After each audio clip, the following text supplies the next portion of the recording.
one of the bright futures of this party, out of the hills of Clarendon. Let's welcome our Jamaica Labour Party candidate and next Member of Parliament for North Central Clarendon. A great big hand for Robert Nestor Morgan.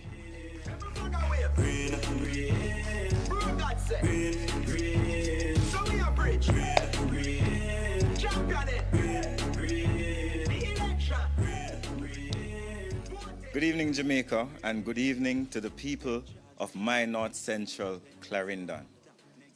I'm a proud member of the Jamaica Labour Party. As a young creative, I remember it was Mr. Edward Seaga, our late Prime Minister, who created our first international hit, Oh Manio. The work continued with our Culture Minister, Babsy Grange, and our Prime Minister, Andrew Holness, as it embraced local culture, giving great strength to local creatives, not just in our political campaigns, but also throughout our government. It is not just music that we have done a lot of work in. We have encouraged animation, digital artists, videographers, significantly. Recently, for the James Bond anniversary, Portland was the scene of that shoot. An event that encapsulated the significant contribution Jamaica has made to international film and music and created significant opportunities for local creatives who were able not only to earn money, but also to learn new techniques and also teach techniques to international filmmakers and producers. We have done a lot of work for the creative industry, but more work is to be done. Significantly, the government of Jamaica under Andrew Holness is about to give $40 million in COVID relief to local creatives. This is significant. This is significant. As never before in the history of Jamaica has a government given so much back to its people. We know of the COVID care grants, but the creative industry is so important that the government decided that it will find the money to help artists and producers and creators who have suffered under COVID. And I think that is something the government should be commended for. That's right. We started to give grants to cultural communities in our last term. And I can announce tonight a significant increase to those grants to enable cultural communities to continue to survive.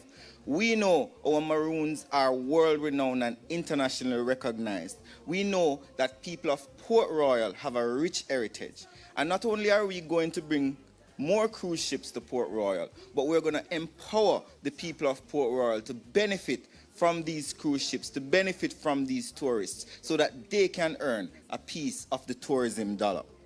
We're proud of the work that we have done. We're proud of the work that our minister, Ms. Olivia Babsy Grange, has done, especially the inscription of reggae on the UNESCO Intangible List for Humanity. Our government is not just about speaking about the cultural industries.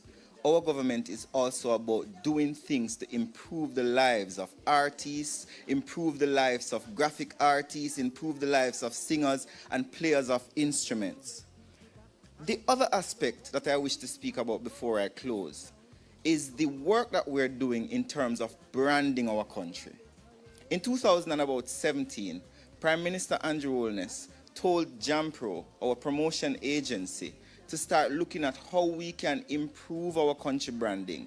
Not just, as many people may think, to promote more tourism, but also to promote our cultural, our music, our food, and the rich heritage that we have in Jamaica.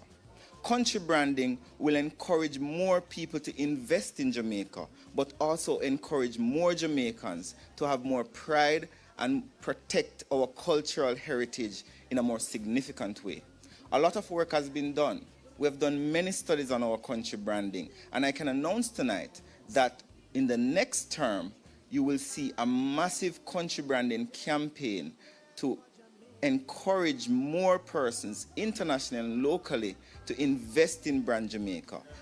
Not just to encourage persons to come here and visit, but also to encourage investment in our industries, investment in our music, investment in our cultural sites for their protection to the benefit of all Jamaicans. We are proud of our work in the cultural industries. We are proud of our work in protecting our heritage sites, especially the protection of the cockpit country, which protects significant heritage sites, including maroon sites. We know that for the next term, more work will be done. We know that for the next term, under the leadership of our Prime Minister, Andrew Holness, significant actions will take place. It is for that reason why I ask you, on September the 3rd, do not take any risks. Continue to have confidence in the leadership and strong direction of the Jamaica Labour Party. Put your X beside the bell.